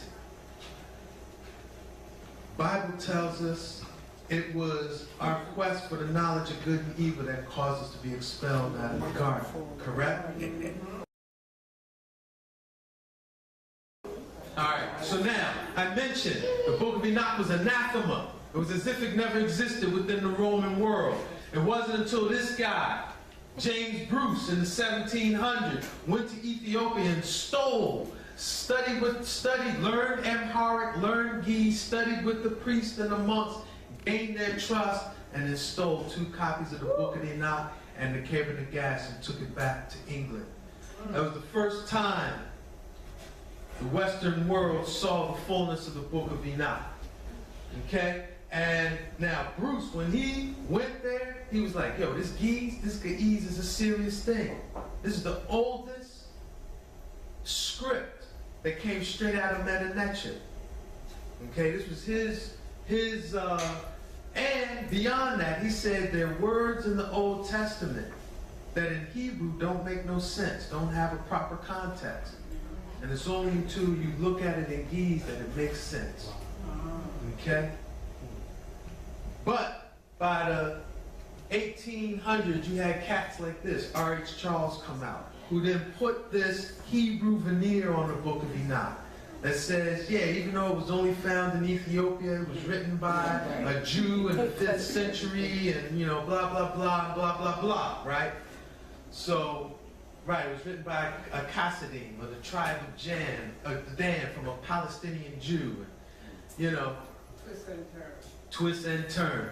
So now, the Ethiopians, what do the Ethiopians say about the Book of Enoch? They say it dates back to at least 4000 BC. At least. Okay? They call the Book of Enoch the father of all scripture. They say Ge'ez is the actual first language of humanity.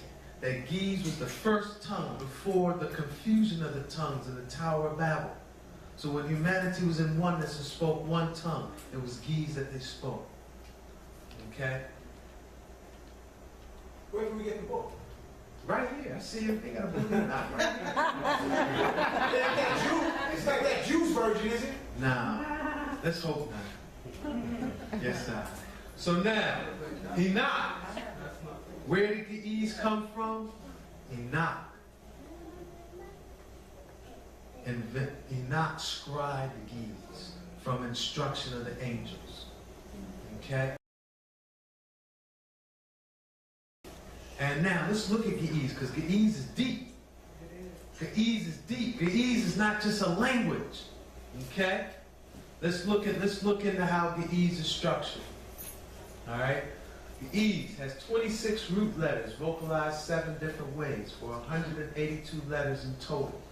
It's set up as a consonant-vowel blend. You know how we got consonants and we got vowels? All right? Ge'ez has consonant-vowel blends. So they don't have A-E-I-O-U. They have He, He, Hi, Ho, Hu. Ke, Ki, Kai, Ko, Ku. Sa, Se, Si, Sa, Su. All right? So now, no Semitic language, Arabic, Hebrew, none of them are structured in that form. The only language that's closest to Ge'ez in that structure is Sanskrit. And we know Sanskrit is the mother tongue of all Indo-European tongues coming out of Indus Kush, right? And Ge'ez is probably the parent of Sanskrit. Right. Okay? So now, it gets deeper. Languages are more than just a means of communication. Okay? Languages can be phonographic, like English. English is very basic. Sounds representing a meaning. Okay? But languages can also be numerographic, like Latin, right? Where it's a letter. There's also a number. Right? Yes. Letters could also be ideographic, represent an idea, like Greek letters, and meta-nature. So delta represents something, beta represents something, gamma, they're letters, but they represent ideas. And sound. And sound. Y'all with me? Yes. All right. Well, Ge'ez has all of that. Ge'ez is phonographic, numerographic, ideographic, but it is also chronographic, representing days and time, and astrographic, representing points in space. In other words, constellations. Okay? No other written script on the planet has those characteristics. No other. Now, what do we mean that it's chronographic? The 7 different intonations represent the 7 days of the week. The 26 root letters represent the 26 weeks of a half year. Okay? The 182 characters represent the days of a half year. The Ethiopian year is 364 days. It's a year of 13 months of 28 moons. 13 times 28 equals 364. 364 divided by 2 equals 182. So 182 is a half year in the Ethiopian calendar. And so, if you are a priest, and you don't have a calendar, you don't have a written calendar, all you have to do is chant a Ge'ez character each day, starting at the equinox, and then you'll know, boom, you'll know what time it is. Okay? Y'all with me? Yeah. Because that's how they do it. They count from equinox to equinox with these intonations. What do we mean that Ge'ez is astrographic? These are the original constellations. They weren't animals and figures in the sky. They were these letters that were revealed to Hanak by the angels. And this is how they grouped and organized the heavens. Okay? And one of the researchers who revealed this information, Haile Haptu, in the Ge'ez alphabet, there are letters that are written as signs. You know how we say, like, what's your zodiac sign? Around the tablet of heaven. This is known as weighing on the scale of Enoch. And it's found in the revolution of the lights of heaven. Okay? So Enoch's, Ge'ez, Enoch, the father of Ge'ez, created a language that not only allowed us to communicate, but also keep know what time it is, and know where we are in space. All right? So on this level, it uses that original Stargate code.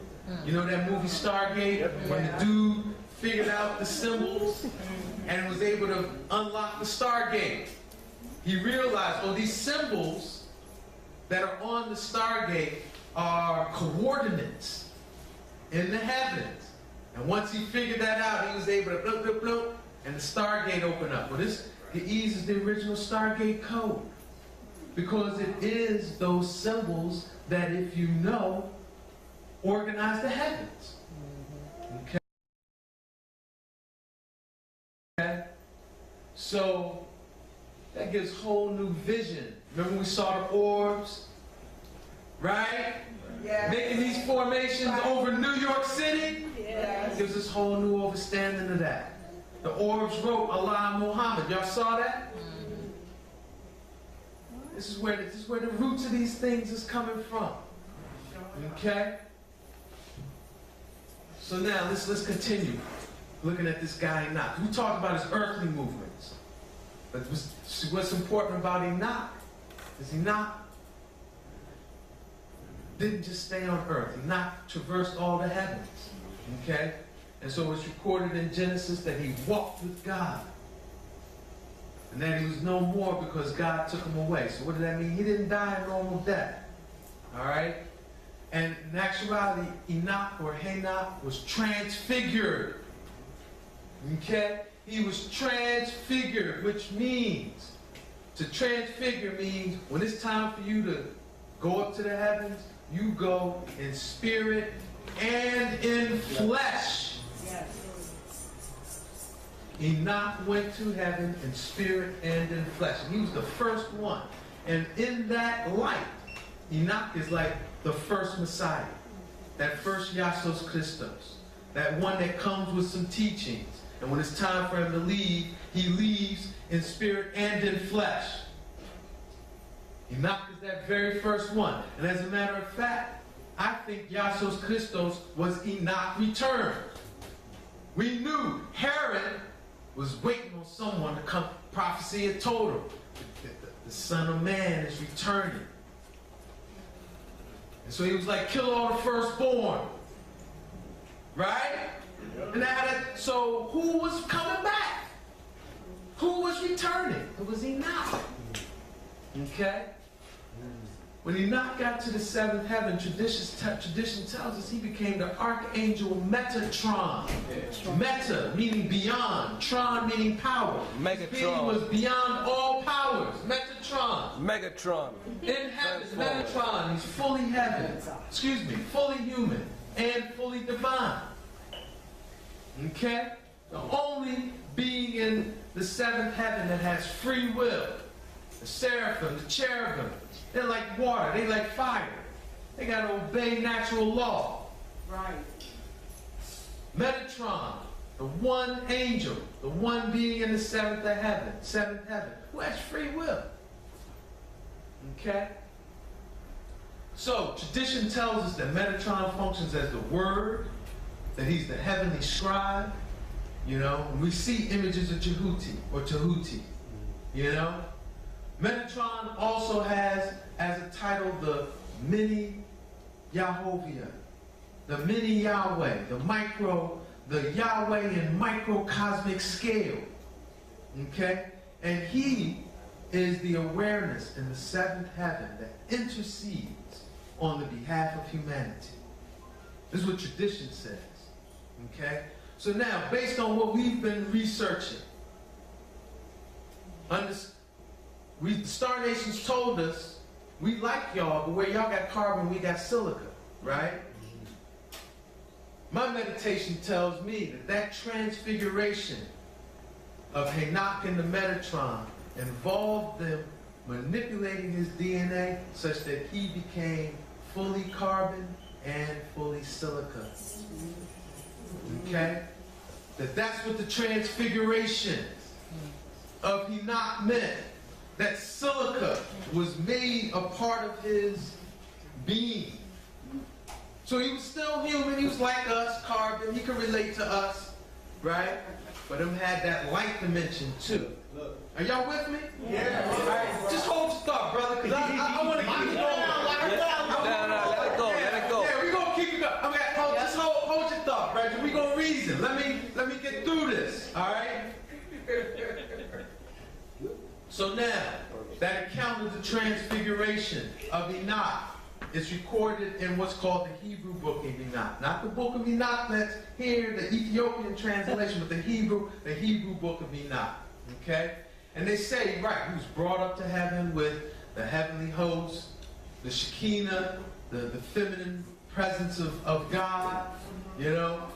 And when they started bringing him up to the seventh heaven, it said the seraphim, cherubim, and Ophan smelled him from 365,000 parasangs away. And they were vexed. They said, why is the Son of Man born of a woman, meaning a carbon-based human with free will? What? Knowing how we can not be in full control of our thoughts. You bringing this being up into the seventh heaven? The causal plane, where one thought can create a myriad of star systems? And you bringing this being up here? From the throne, the Ancient of Days was like, look, Earth is about to go bananas. Their DNA is about to get really corrupted. And this dude, Enoch, he's a pure being. He's a righteous soul.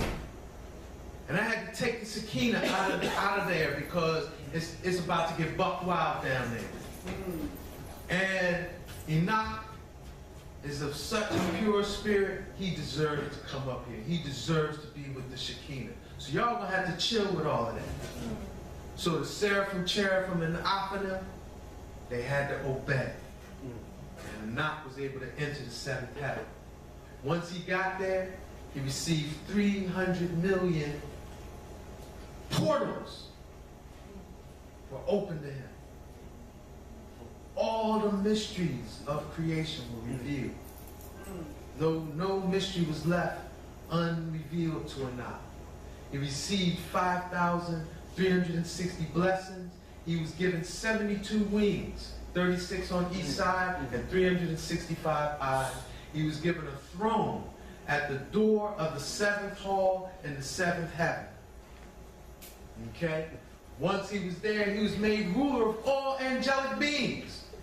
So he is in charge of the seraphim, the cherubim, and the Aphanim.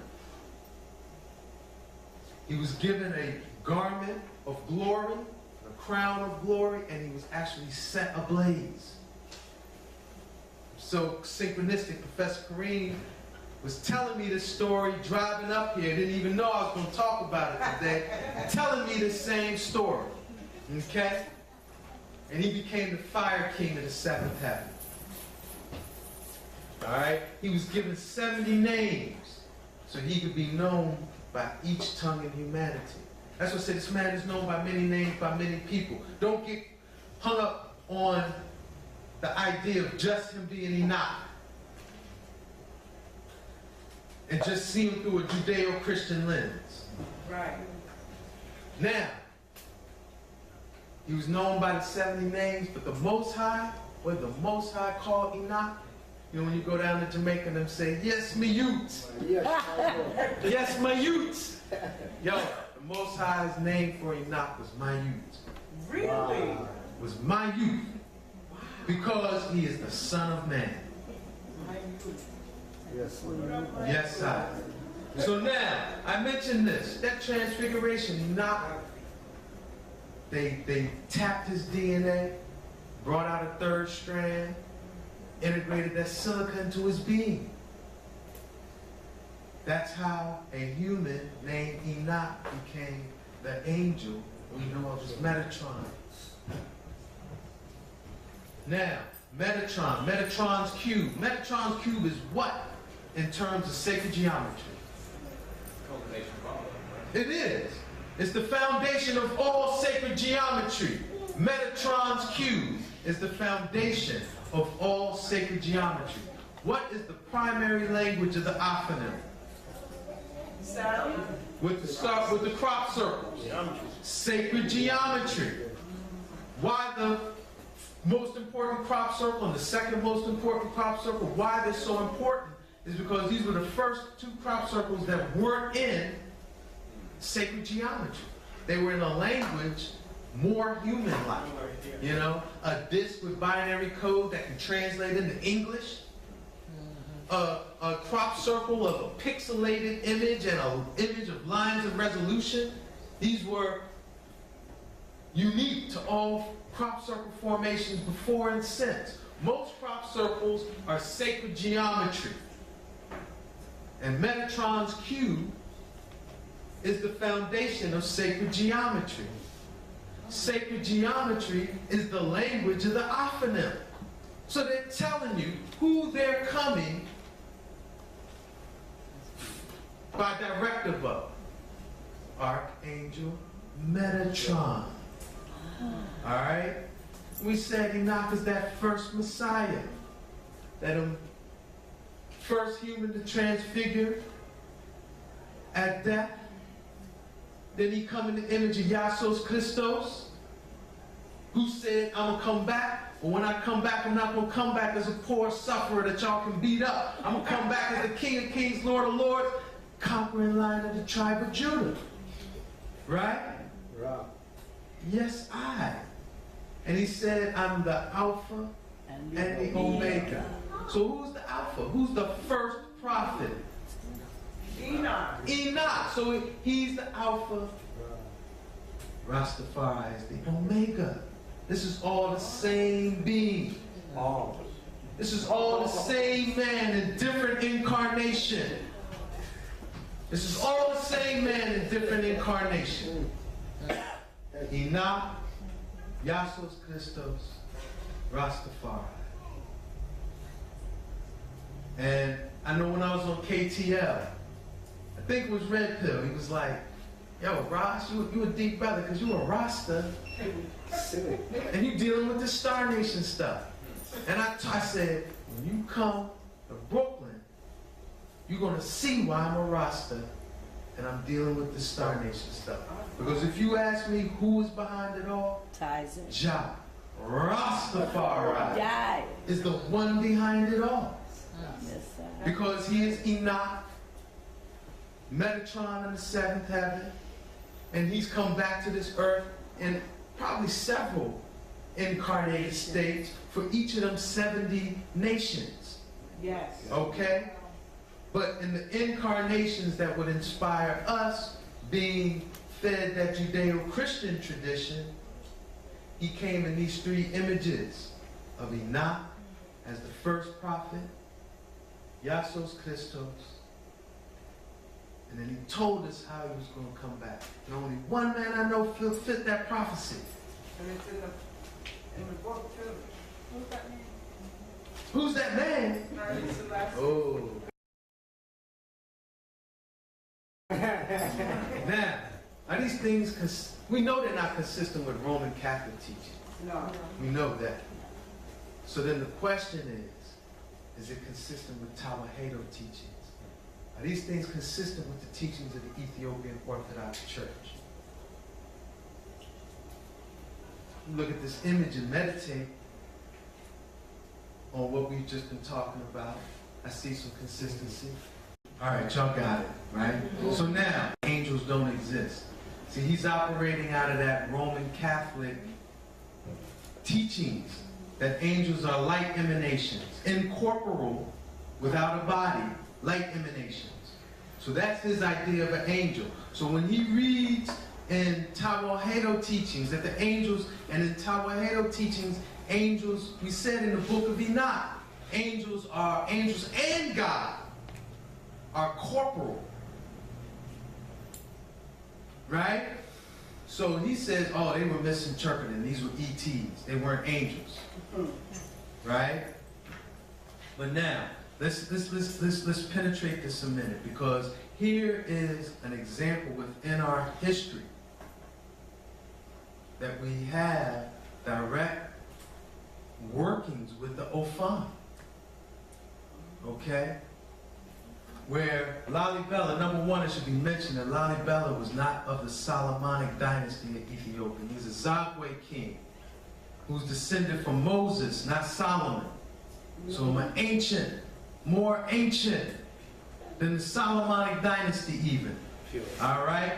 When they say when Lalibela was born, a swarm of bees covered his body. And that earned him the name, the bees honored his sovereignty. And so they knew from that one event that he was going to be a future king. All right? And when he became king, the angels came and took him to the first, second, and third heavens. There they gave him a vision of the New Jerusalem. Told him he had to come back down to earth and recreate the New Jerusalem by creating 12 churches of living rock. Rock-hewn churches. Churches that are made of one stone, monolithic, cut into the mountain so that they would be living rock. Okay? And they said, we're going to send the angels to help you. And so as the tradition says, the angels and Lalibela's masons worked side by side during the day. But when the masons would go to sleep at night, the angels would get twice as much work done without the humans being in their way. Okay? And in 24 years, listen to this. Y'all got to meditate on this. In 24 years, they completed 11 of those churches. Lalibela passed in the 24th year of his reign. The 12th church was never completed. He was instructed to build 12 churches. And that would bring in the New Jerusalem. He was only able to complete 11. But same way. There's no way humans, I'm sorry, there's no way humans could make 11 of them in 24 years. You can't tell me that. So we have to open up our awareness to the reality that the Opham, if we put ourselves in the right position, they will come and help us, and they will come and work with us. We got to put ourselves in the right position for that to happen. So this reality is consistent with Tawahedo teachings. Okay? And then we mentioned that idea, this New Jerusalem. Because that's really what that's what we're going to. This whole idea of revelations, the apocalypse, the fulfillment. The New Jerusalem is Revelations 21. It's the end of, it's the final vision that is revealed in Revelation. And the vision is a new heaven and a new earth opening up. And the dwelling of God coming down and living with humans on the earth. Look, God's dwelling place is now among the people. And he will dwell with them. They will be his people, and God himself will be with them and be their God. So I don't hear nothing about no rapture. I don't know where they got that thing from. This idea that the way it's going to go down is like some light is going to come in and beam me up. The deceivers. Because the New Jerusalem says there's going to be a new heaven and a new earth. We're going to experience this thing here. Right, I've heard that. You know? So, yeah, he says I'm going to make everything new. And it is done, because I am the Alpha and the Omega, the beginning and the end.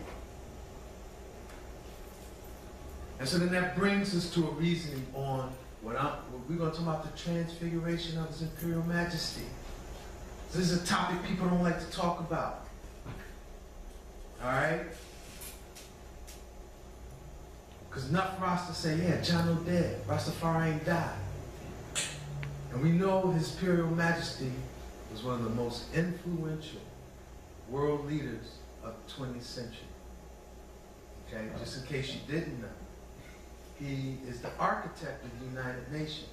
The three pillars upon which the United Nations is created: global disarmament, collective security, and It escapes me right in this moment. That's bad. But His Imperial Majesty is the architect of that.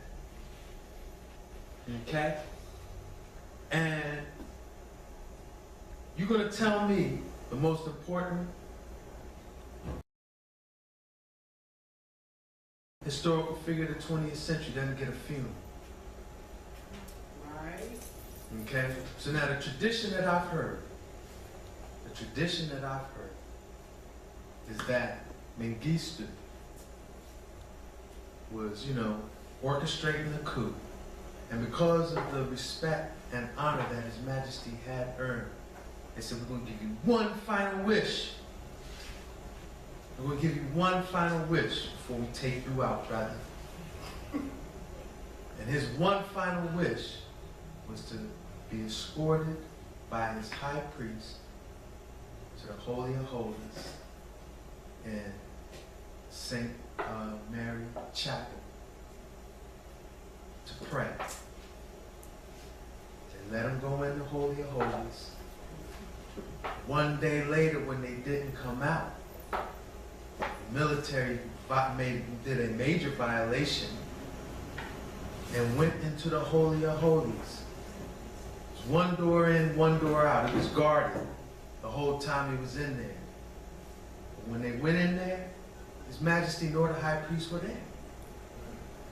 Where'd they go? I think they was transfigured. I think they was You ask Ras Ben, I'm going to say he was transfigured. All right? I'm going to say he was transfigured. And so that opens for me, right? Because this thing could go down many ways. And who knows how it's going to go down? I don't know how it's going to go down. That's why I tell you, I hope this is going to inspire y'all to do your own research. Because we got to build. Because I'm open to hear more. But this vision right here, this is the vision that I'm anticipating. This is the vision I'm anticipating. And we have to put ourselves in a position. Right now, we helpless. Right now, because if this vision manifests, we straight. So you said, so the story I heard that they stuck his body underneath the throne, all that is BS? How are you going to, again, the most important historical figure of the 20th century, that's how you're going to treat his body? I don't know, brother. I've heard that, and subsequently, right? So he disappeared in 74, 89, and early 90s. Between that time, they had 3 different funerals and burials for him. Why you gotta bury a man 3 times? Yeah. So, do I know for sure? No, I don't. I don't know. But I'm going to be bold and put this out there and let time tell and hope it be an inspiration for y'all to do more of this research, inform more people, and let's discern how this thing is really going to go down. So I'm ready to close. Oh, you are? I'm ready to close. I was just giving you a signal. Okay, yes, I'm going to close, but what do we have to do? I said we got to put ourselves in this position, to see this vision. What is that we have to do? I think the teachings of His Majesty is a barometer for what we have to do. And that He shared with all of humanity what we have to do to defeat the deceivers of the nations. And He gave that speech at the United Nations.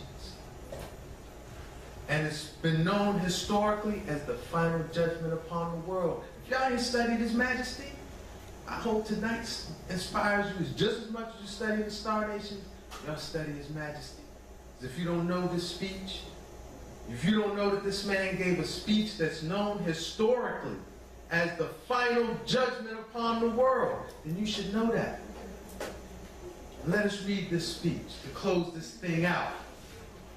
The great nations of the world, would do well to remember that in the modern age, even their own fates are not wholly in their hands.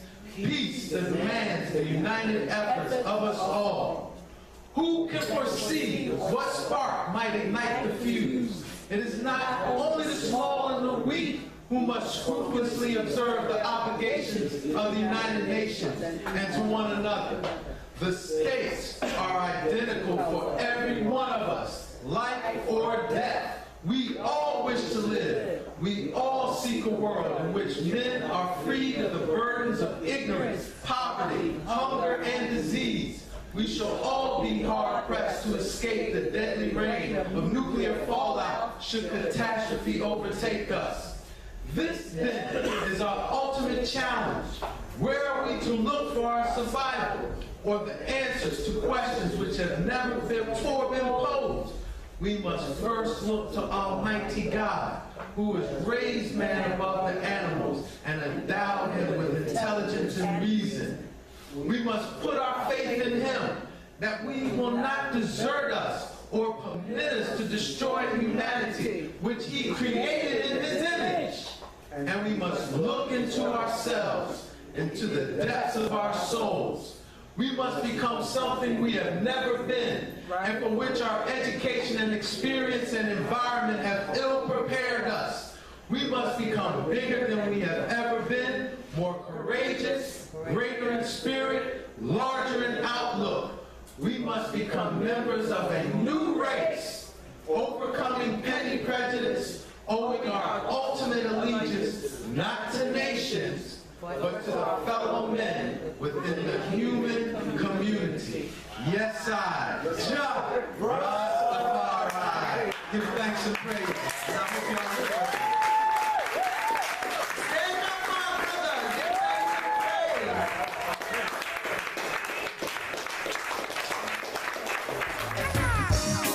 praise. Canada walk to that. It's like they know something evilness, they must get burned. Make the youth them learn. In the clouds of fire, fire. I listen, I see, I fire, fire. You want them in the clouds of fire, fire. Fire that feel fun to go wire, fire. One fire put on them, and fire can say a night. But I listen, I see, I is the most high. I pray every day, which I guide it, I and I. For people, lost people, in farmers and swine. They can't come in any side of Emmanuel high. Can they make the people suffer and their children cry? I hope the laws and system burn up and dry by the powers of the most high. I and I find out them dirty secret, a long time them are keep it. When the fire burn them safe, dirty but I feel it. I know Rastafari never easy. I have become a Sophie, go squeeze it. Clouds of fire, fire. I listen, I see, I fire, fire. Clouds of fire.